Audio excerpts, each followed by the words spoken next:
When I think about talking to an audience like this, I go through my toolkit and try to say, what is cogent, what's meaningful, what can bring us forward.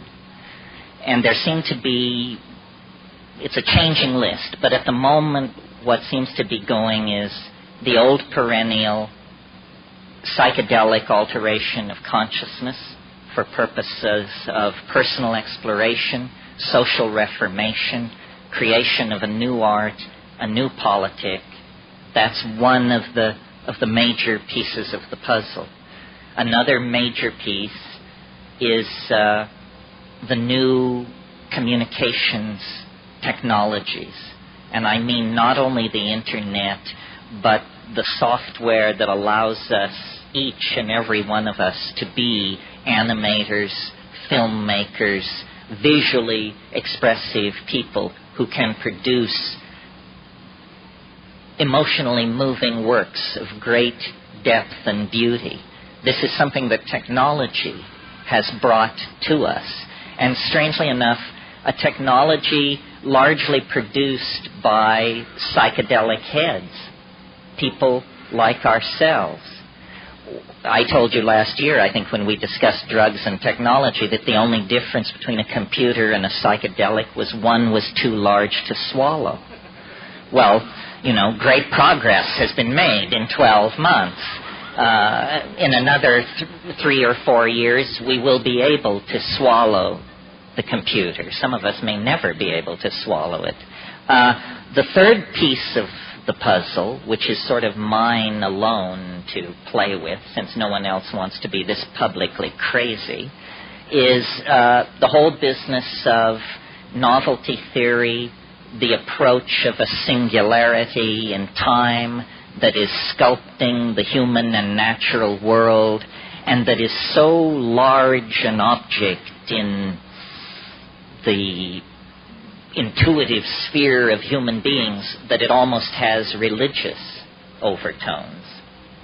And then the question for me and the question for you, I suppose, is how much of this can you take without having to take it all? How much of these ideas can you imbibe without having to go the whole distance? And the answer is, it's a personal matter for each person to feel into their circumstance, which means their history, both psychedelic and non-psychedelic, and then to feel into the projection of their future. Do you think you are repeating the lifestyles and algorithms of your parents and grandparents ad infinitum back to Adam? Or do you feel like you've stepped to the front of the train of human evolution, that you are making yourself new every day? If we reach too far back into the stabilizing metaphors of the past, we get rigidity, habit, limitation. If we step too quickly into the unlimited freedom of the future, we lose our grounding. Socialism did this over the past 100 years, and because it abandoned any contact with a realistic human psychology, the best intended people ended up creating nightmare societies. If your theory is not true to the nature of humanness, you will end up beating human beings like metal on the anvil of your ideology. And this creates great human suffering and historical catastrophe.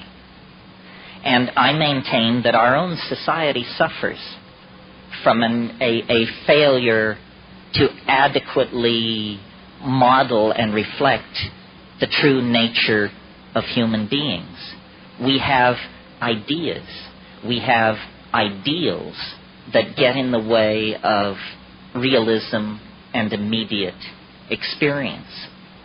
And when I was thinking about all of this and how to put it into a metaphor that would be appealing and amusing and lead people to look deeper into these things, I began to play with the idea, it's a religious idea, You all have heard, although probably more often in English than in Latin, the thought, in principio et verbum et verbo caro factum est, which means, in the beginning was the Word, and the Word was made flesh.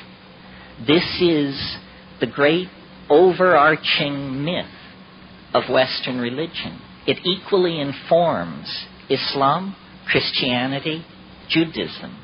These three great flavors of monotheism all accept this primary statement. In the beginning was the Word, and the Word was made flesh. What does it mean, for a moment, taken away from the tired exegesis of the cults that have hammered at it for so long? What does it mean in and of itself? It means that language is somehow the privileged medium of exchange between human beings and the divine. That the descent of the Word into flesh makes the flesh more than flesh, makes the Word more than the Word. The union of flesh and Word launches the cosmic drama of fall and redemption that is the myth of Western society. And for centuries and centuries, we've concentrated on one end of this story of the fall and the redemption. We have concentrated on the fall.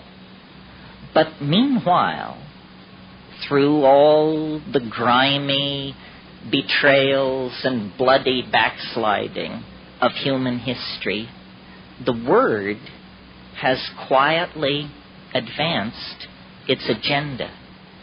And I've been thinking a lot about this recently because in a new book I'm writing a lot about spoken language, speech. And I've come to a conclusion that, typical of me, is far from orthodoxy and far from much cover provided by anybody else's ideas on this matter. I've come to the conclusion that language is very old. Thinking is very old. Communicating is very old, by glance, by gesture, by dance, by meme, by intuition. But speech is very recent. It's a technological innovation as fresh as the Pentium chip or the spinning wheel. It's something someone invented somewhere.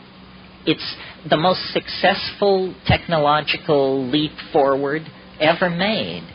It's the discovery of symbolic signification, that a noise, meaning nothing, can by convention be given a meaning, and that meaning will then attend that utterance wherever it occurs in the presence of those who have joined in the agreement that attaches the symbol to the meaningless utterance.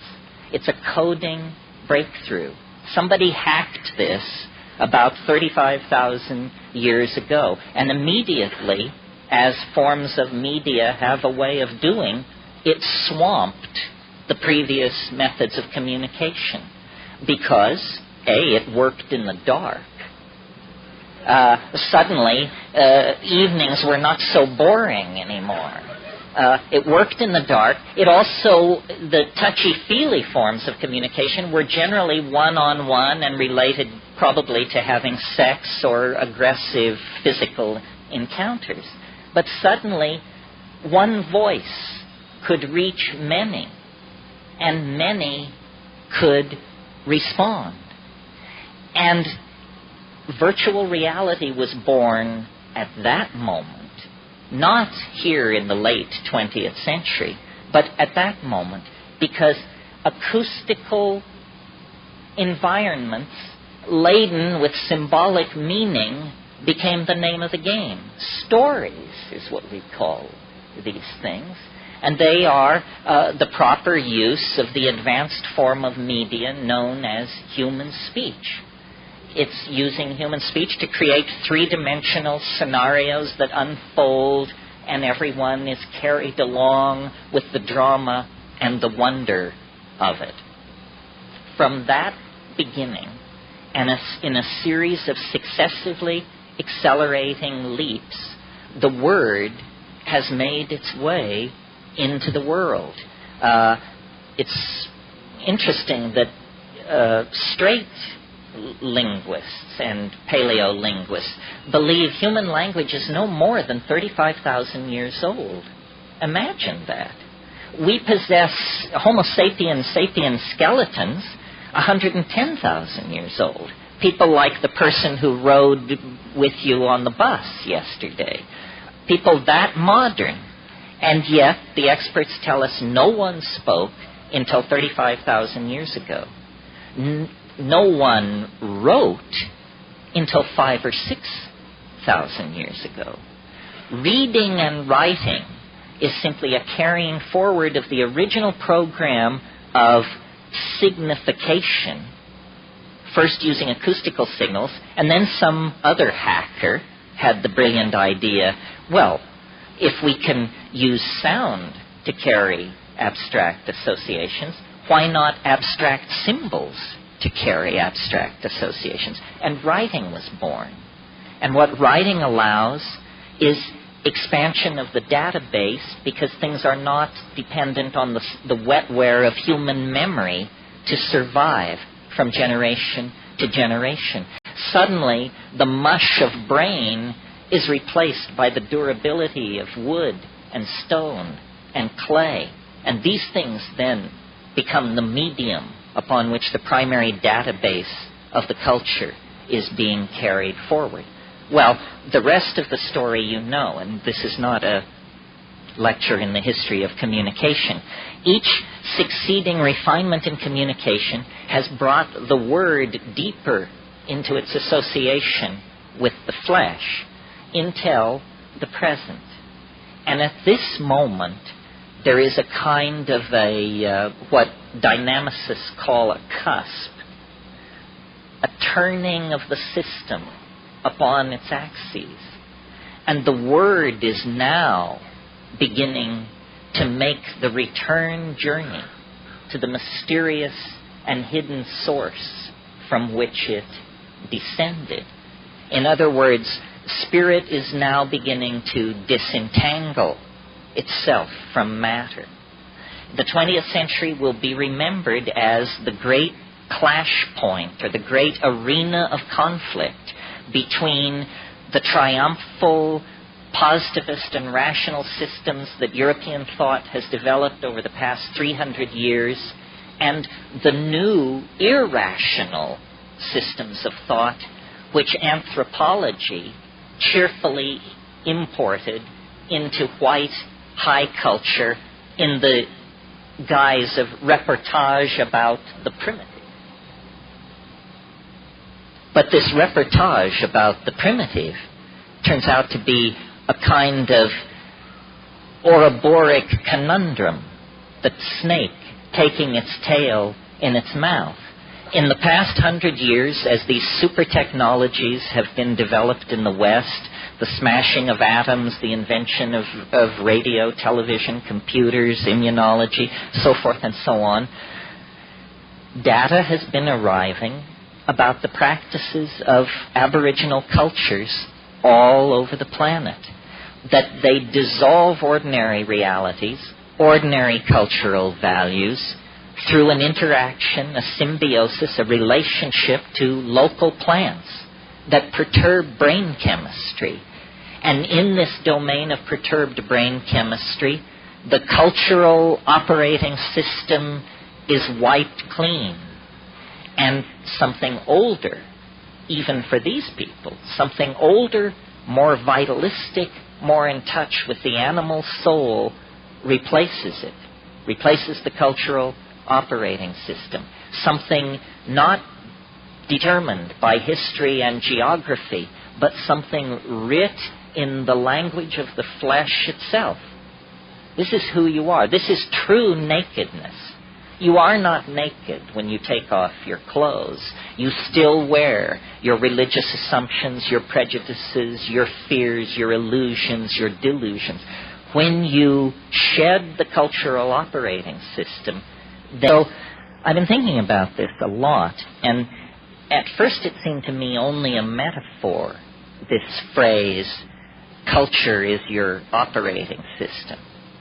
But because I travel around a lot and get that jolting experience frequently of, let's say, leaving London on a foggy evening and arriving in Johannesburg 14 hours later to a sweltering day in a city of 14 million on the brink of anarchy, I get to change my operating system frequently.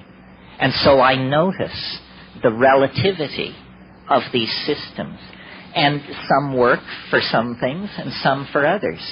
For instance, if you are a positivist, if you're running Positivism 4.0, you can't support UFOs. Positivism 4.0 does not support UFOs. If, on the other hand, you're running your Rancha book 5.1 as your operating system, UFOs and a number of other things can get in through the door. That is what we would technically say is a more tolerant operating system. Or its plug-ins support special effects denied the positivist. Well, it's fun to think this way, because it shows you that you don't have to be the victim of your culture. It's not like your eye color or your height or your gender. It's fragile.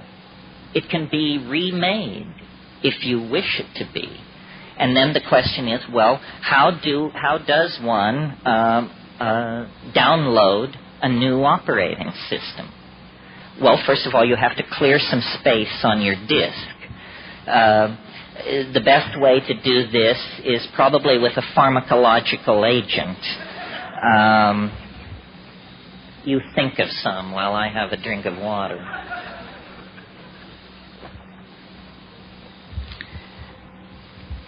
Psilocybin is an excellent disk cleaner. You can put a lot of things in the trash and have them just disappear with a psilocybin upgrade. Other pharmacological agents that will clear your disc are ayahuasca. And, of course, these are gentle clearings of the disc, which take 5, 6, 7 hours. If you're in a hurry to dump that old data and leap right into the new operating system, click on the button marked dimethyltryptamine. A compressed disk erasure will immediately be downloaded, unstuffed, bin-hexed, implemented, installed, run, and you will find yourself with an entirely different head. Now, shamans have always known, though they may not have used the kind of language I'm using here, shamans have always known this trick. What trick? It has two facets. First of all, that culture is an operating system. That's all it is. And that the operating system can be wiped out and replaced by something else. So, in essentially, what's going on among shamans and those who resort to them for curing and counseling and so forth is somebody's running a slightly more advanced operating system than the customer. The shaman is in possession of certain facts about plants, about animals, about healing, about human psychology, about the local geography, about mojo of many different sorts that the client is not aware of. The client is running culture light. The shaman paid for the registered and licensed version of the software and is running a much heavier version of the software than the client. I think we should all aspire to make this upgrade. It's very important that you have all the bells and whistles on your operating system. Otherwise, somebody is going to be able to get a leg up on you. Well, what's wrong with the operating system that we have? Consumer capitalism 5.0 or whatever it is. Well, it's dumb. It's retro. It's very non-competitive. It's messy. It wastes the environment. It wastes human resources. It's inefficient. It runs on stereotypes. It runs on a low sampling rate, which is what creates stereotypes. Low sample rates make everybody appear alike, when in fact the glory is in everyone's differences. And the current operating system is flawed. It actually has bugs in it that generate contradictions. Contradictions such as we're cutting the earth from beneath our own feet. We're poisoning the atmosphere that we breathe. This is not intelligent behavior. This is a culture with a bug in its operating system that's making it produce erratic, dysfunctional, malfunctional behavior. Time to call a tech. And who are the techs? The shamans are the techs. Well, so I think you get the idea.